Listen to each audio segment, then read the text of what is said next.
Hi, my name is David Rogers, and really great to be at the Car Hacking Village to give this talk, talking about our hacking rig. And yeah, let's get going. So, my name is David Rogers. I own a company called Copper Horse. We're based in the UK.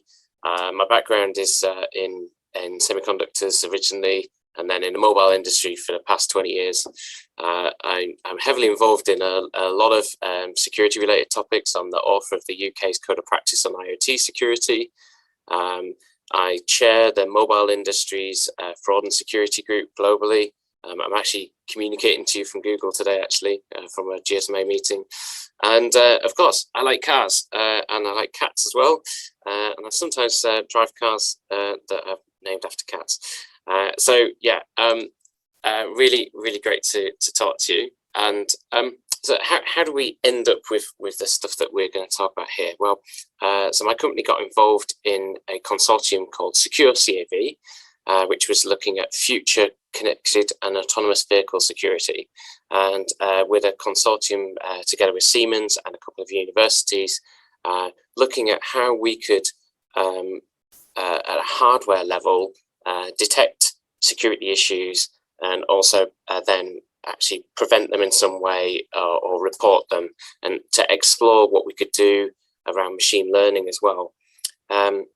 So extremely interesting project. It's led to a lot of work with an organization called which is kind of like Consumer Reports but in the UK. And also we through the hacking community, we've done some good work as a result of B-Size Cymru in Wales.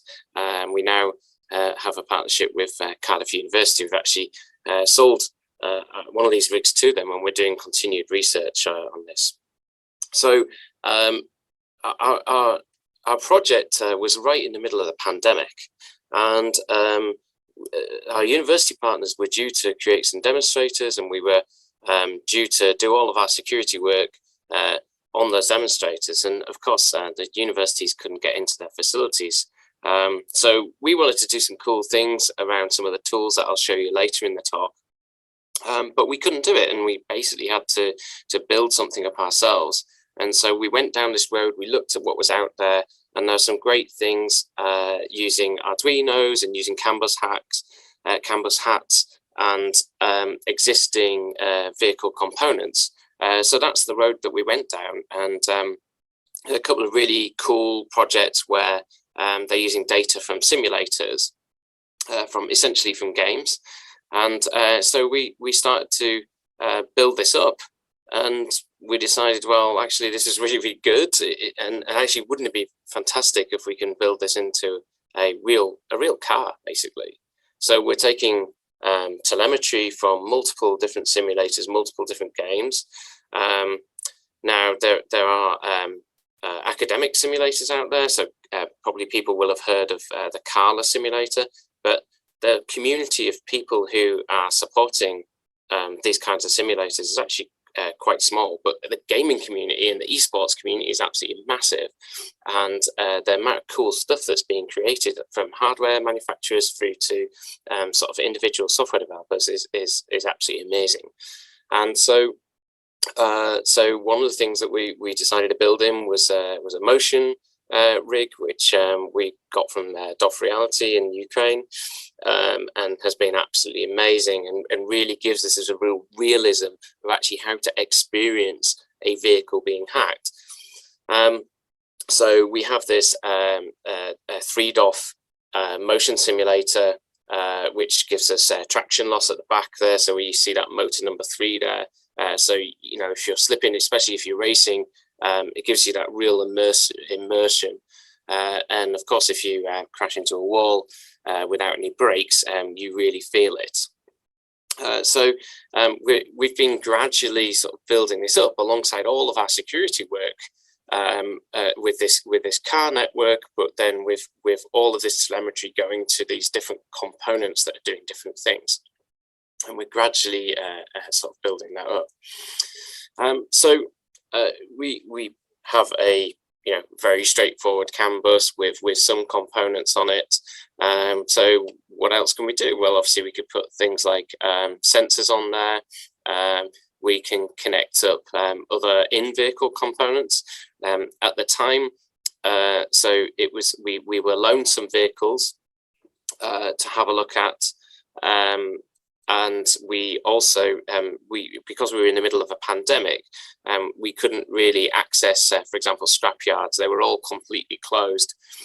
So we started to go down the road of looking at other sort of third-party components, and we actually ended up with looking at some of the AOSP head units that are quite cheap on Amazon and eBay, and found some horror stories in those things. But we were able to get them working. When we were building up the network itself, obviously we needed to be able to take that, as I say, the telemetry from the simulators, and then transmit that into the CAN bus.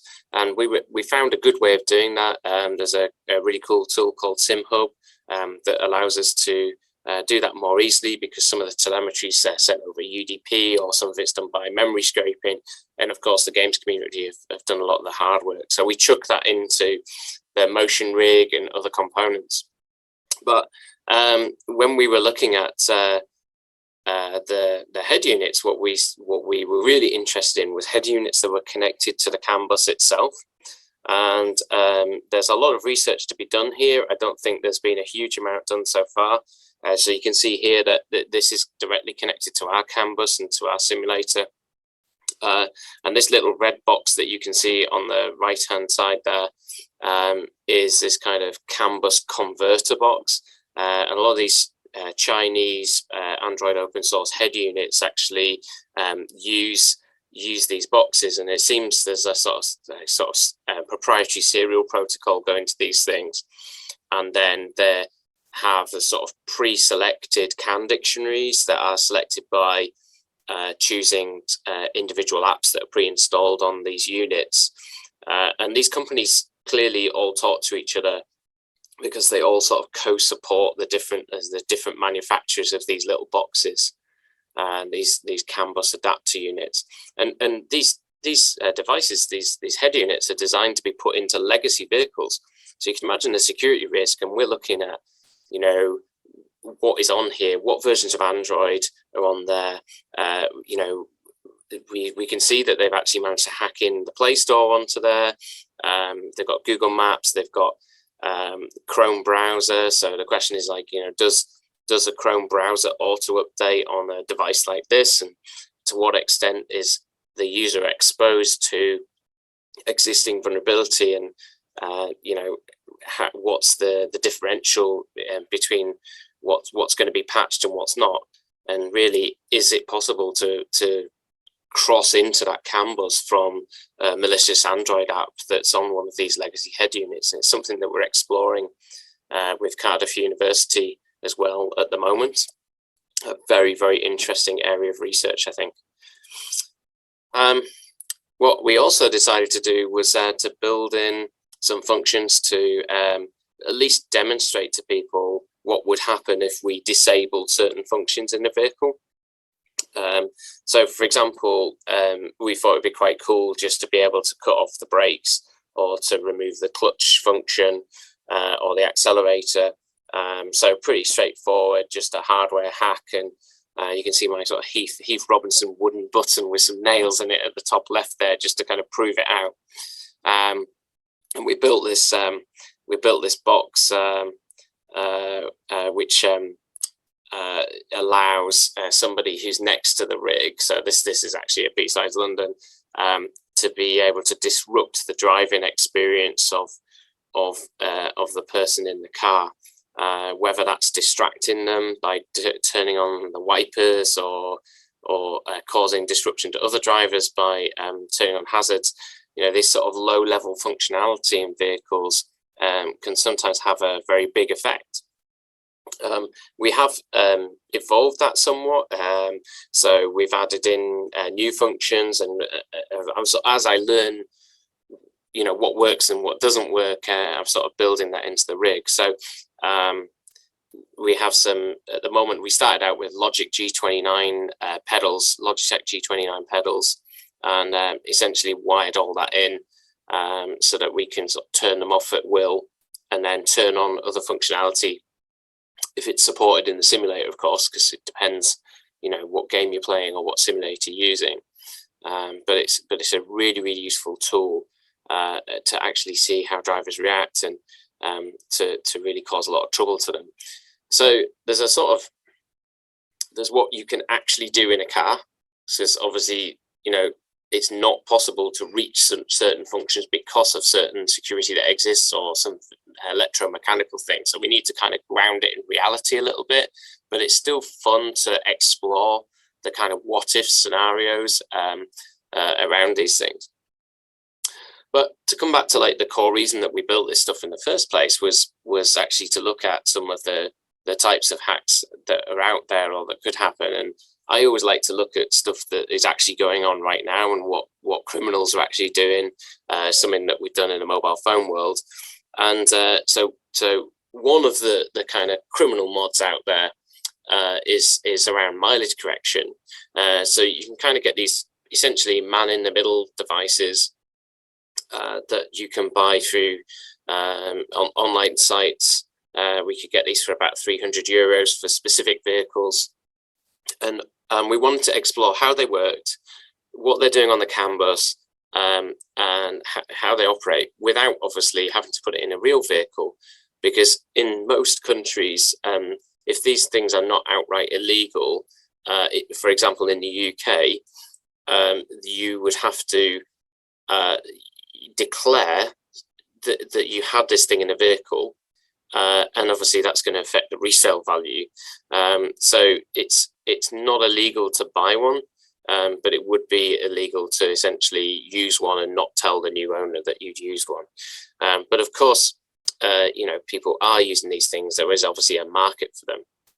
So the way that they work is that you install this thing, and then you flash the headlights 4 times, and it switches the mode of the mileage corrector and gives feedback to the user because it's behind the dashboard, and it flashes the hazard lights the number of times depending on what mode it is. So you might get 4 flashes for a particular mode. And what you see is that it's not actually stopping the odometer. It's slowing it down, but it's slowing it down because it's kind of manipulating the speedo, and essentially so it is clocking up the mileage more slowly. So it's very subtle because there are databases out there that log your mileage when you take your car to the garage and so on. And of course, if that thing is static, that's going to be very, very obvious very quickly that you've been tampering with the mileage.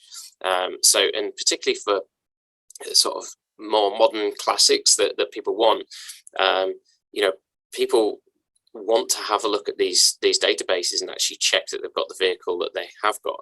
And it's not unusual to see this sort of slow down in the curve of mileage anyway, because obviously for something like, say, a 993 911, it's a modern classic. People don't want to put a lot of miles on them, and it might be very difficult to see the usage of it. And the reason that people are putting these things in is obviously to increase the resale value primarily, because if you can, I don't know, take the 911 example, if you can keep that thing under 100,000 miles, that's is going to get you a premium on the resale.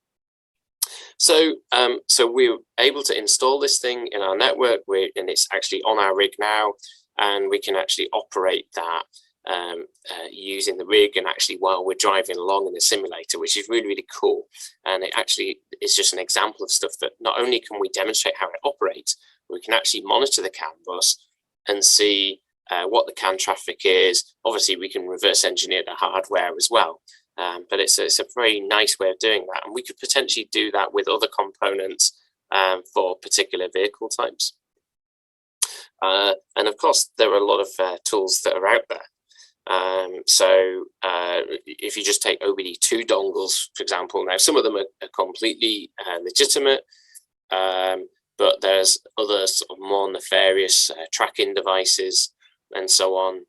Usually they're accessing the same data and then adding a bit. So they might add some GPS information and then send that over the mobile network. But there's other more interesting OBD2 dongles. One example that I was told about is for essentially spoofing the AdBlue check for lorry drivers, so that the vehicle is fooled into thinking that it's full of AdBlue, and obviously AdBlue is extremely expensive, and particularly for trucks. So you can see how that market is created for those sorts of tools that exist. So we can use our rig to explore these kind of devices and what they do to a limited extent. So yeah, there's a lot of potential in this platform for exploring different tools that are out there. But in the project that we were looking at, of course, Siemens were actually looking at, well, how can we detect this kind of malicious traffic, if you will, or anomalous traffic on the network, and then how can they secure it? And they were looking at this at chip level, and there were some really interesting things done. But we were then going to actually look at how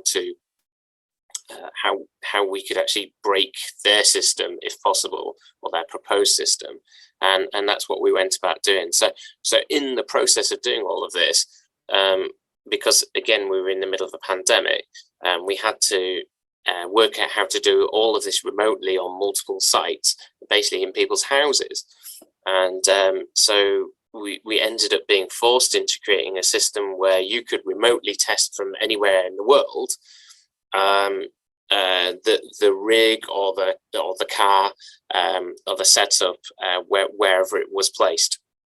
And so I think that's kind of a useful thing. And so we had a sort of camera setups. We had a few switch bots for switching on the hardware remotely where there were physical switches. And we had a bunch of VMs that were doing things like fuzzing and so on. And in the cases where multiple tools were running, we were able to set up some tools to essentially do OCR on what was on the screen, and then auto type as to the next step, so that we were eliminating the sort of issues where we might catch something during fuzzing or some kind of crash or something in the middle of the night and then have to wait before we could continue to the fuzzing. We could actually automate that, capture the crash, and then do something about it. So really cool. And I think there's some real potential in kind of working on that stuff in the future for car manufacturers and for anyone else, really.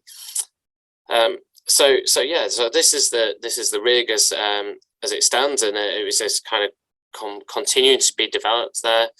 I've got some nice little bezel removers. It looks a lot better actually when you're racing. You know, your brain actually completely removes the bezels there. Of course, we could have gone for VR, but we've got real components on there, so we want to see the real data and how those needles work and so on. And to be honest, I'm a bigger fan of triple screens from an esports perspective as well, and obviously from an audience perspective, it's nicer to kind of see this. So we get this sort of full visual experience, and it really is quite immersive. You can see we've also got a Stream Deck on there as well, which is used for button control and so on. So as we've developed the rig, we've I mentioned that we had Logitech G29 pedals and steering wheel, which is pretty much a sort of gaming device. It's not that expensive really, but I'd modified the pedals to allow for the switching off. But there's lots of things you can do, and there's a lot of community hardware modifications, as I said. So actually, the way that these work, essentially they're potentiometers inside them, and they're travel based. They're not pressure based, but there are some modifications out there that kind of create a more realistic feel, so almost to emulate like a load cell brake. Now, if I want to buy load cell brakes from, say, Fanatec or someone like that sort of real racing brakes, they're really expensive, but you can actually buy some quite cool mods that turn your stock G29 pedals. They put a linear potentiometer into the pedal, and then have a much stiffer load cell style spring mechanism and everything, and it just adds an extra layer of realism to it. I think ultimately we will actually swap out those for real load cell brakes, but for now it just definitely enhances things.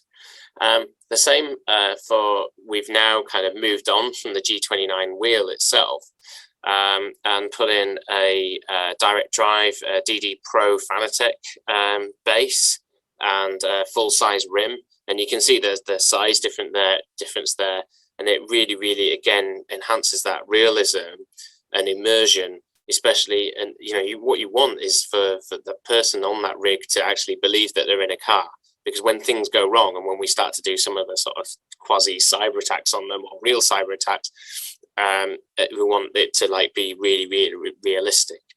So that's really cool, and works really well.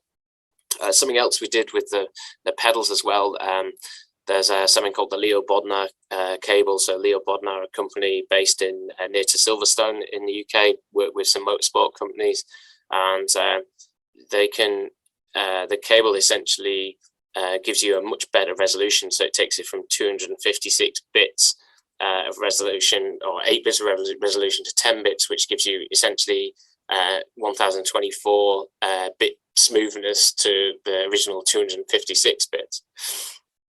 We've put things like seat belts on there. One of the recent mods I did was to put working lights, because we had all that data from the telemetry, and so I put a set of 12-volt relays in our hacking box, and put some motorbike lights that I think I got them for 20 quid on Amazon, and just mounted them on the back. So when you put the indicators on, or the running lights, whatever, it actually is on the rig, and we can just keep adding that stuff. Really, it's just wherever our imagination goes. The one on the right that you can see there is actually a rear view camera. So I mounted that over the rear view mirror, the virtual mirror, and this is a set of Corsa Competizione. So in modern GT3 cars, they actually have these screens in their cars. So I just kind of repurposed this dodgy head unit to put that in there. And the whole thing's actually transportable, so I can put it in a Ford Transit van, and I don't have to kind of take it apart or anything. And you can see the boss there, Pumpkin, inspecting it as it's about to go to visit someone.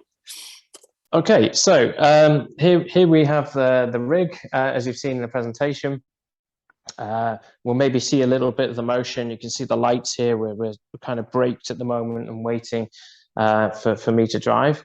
On the rig itself, actually, we've kind of expanded this with more expensive equipment. So we started out with Logitech equipment, so the G29 wheel and pedals.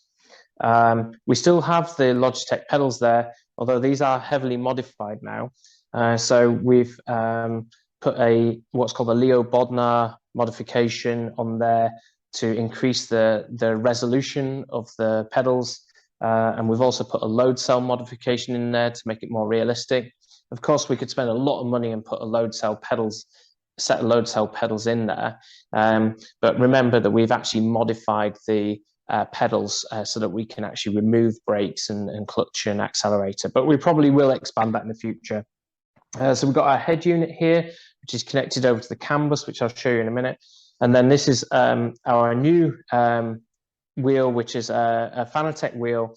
This is the DD Pro. And the reason that I've put this on here as well is it gives you a really realistic driving feel. So the feedback and the force that you get, probably on the Logitech wheel, is probably up to maybe less than 2 Newton meters of force. In this, you're getting over 8 Newton meters, and you definitely feel this. I do a lot of sim racing as well, and the feel that you get of the road is much greater. So this gives people a more realistic driving experience. I've got a TH8A shifter on there, which is a Thrustmaster. It's actually quite a nice shifter. I like it. We just put a custom gear knob on there. And all of this is connected to different software in the rig. So we have something called Sim Racing Studio, which comes with the Motion platform, and that's a really excellent piece of software. We also use Sim Hub for translating some of the telemetry, and we've got some nice scripts and software to go with that. I use a bunch of other tools as well, some tools that we've written as well. Yeah, so we also have a handbrake here as well. The emergency stop button is for the motion rig, because it can get a bit crazy. If you ever use BeamNG, driving the car off the cliff is somewhat of an experience. This is the Stream Deck here. So you can see here that we've got the different controls. This is for the truck. This is a shortcut button I have here for doing a mileage correction. That's just going to flash the lights 4 times. But we can cycle through. We've got loads and loads of different sim functions on here, and it's really nice to be able to use that. It's a very nice feature. This other tool here is something called Sim Dashboard. This allows me to send the telemetry data into another kind of visual tool, which is very, very cheap. It's an Android client for it. It's really, really nice. You can build your own dashboards. You can build other information as well. Again, just touching the surface of that, but we can probably do a hell of a lot of things in the future. So, okay, so let's have a look at some of the equipment that we've got here. So I'll start off with the mileage corrector. So that's the device that you get sent when you buy it, and this is actually plugged into the back of the instrument cluster here. You can see that we have another one here, so that would be hidden behind your dashboard. And obviously, if somebody was buying the car, they might not know about it, but you might want to take it out before you sold it as well. We built alongside the custom hacking box for removing the accelerator and the brakes and so on. We also have this sort of custom box here. So this is the Arduino I was talking about with the CAN bus hat. We've also got an OBD2 connector here, which is useful for us for monitoring the CAN data. If you want to use any of the sort of tools that you can buy out there for car stuff. We also have, this is just a relay board here. So we're just using the 12-volt relays. I did originally look at using MOSFETs, but the lights that I've gotten here are just basically sort of third-party motorcycle lights that I've repurposed for the rig. And what they're expecting is actually an output from a relay, not from a MOSFET. It would be wired differently. These boards are really, really cheap, and it's really straightforward to integrate. So you can see we've got a selection of head units and things that we've bought. We've been looking at reverse engineering these things. This is one that blew up on me, blew up a power supply as well. So what a lot of these come with when they have a CAN bus connection is a CAN bus decoder. And it appears to us that there's some sort of proprietary serial protocol going to these, and then through software, through the sort of pre-installed apps that they've put on these things, you will select a decoder for a particular vehicle platform, and that will essentially have a sort of pre-programmed CAN dictionary to enable it to talk to the CAN bus. And so somebody would just plug that into their car. And of course, I've seen lots of complaints about these things because, of course, they're not perfect. What we're more interested in is things like pre-installed malware, what type of state these things are in, whether they're going to get software updates and so on. So you can see this is one here. It's just one of these head units, and they often come with this kind of car menu and different car settings and so on. So in this case, we can see some of the data. So this is actually will change. It's connected to our CAN bus here. At the moment, we just paused. So yeah, very, very interesting. And we've, again, only touched the surface of some of this stuff, but it allows us to play around with that and see what kind of things we can do. So the last thing I'll show you here is actually some of the extra components. So I told you about the rear-facing camera, but interestingly, we got a TPMS here, so tire pressure monitoring. So one of my sort of little future challenges will be to add the TPMS into the rig as well, and see how good or how bad these third-party devices are. These are just the pressure caps. Okay, so let's get on to the interesting part. So I would love to bring this rig to Las Vegas, but it's probably not going to be possible. So I'm going to show you some driving. I also do some drive-alongs and stuff. So let's get going.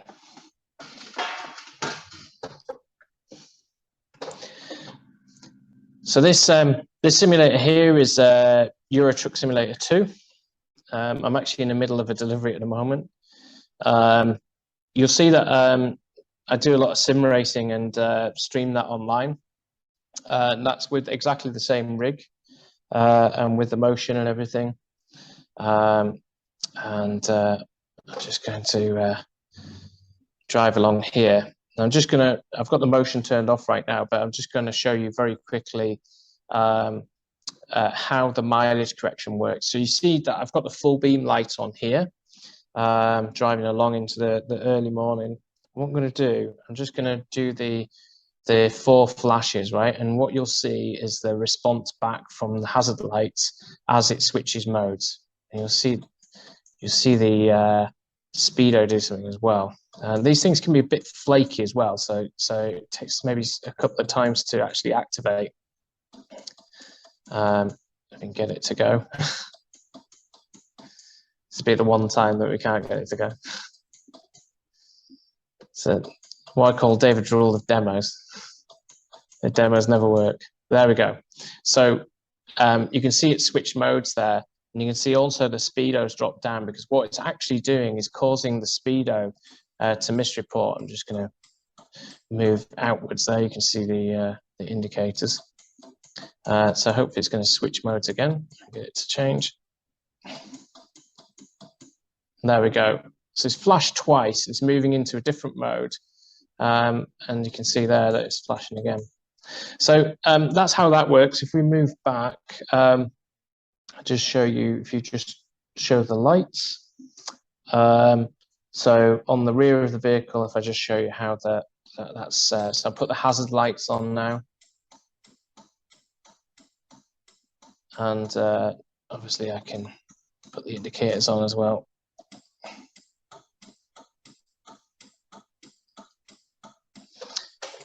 So there we go. And what we can do now is perhaps just pause for a second.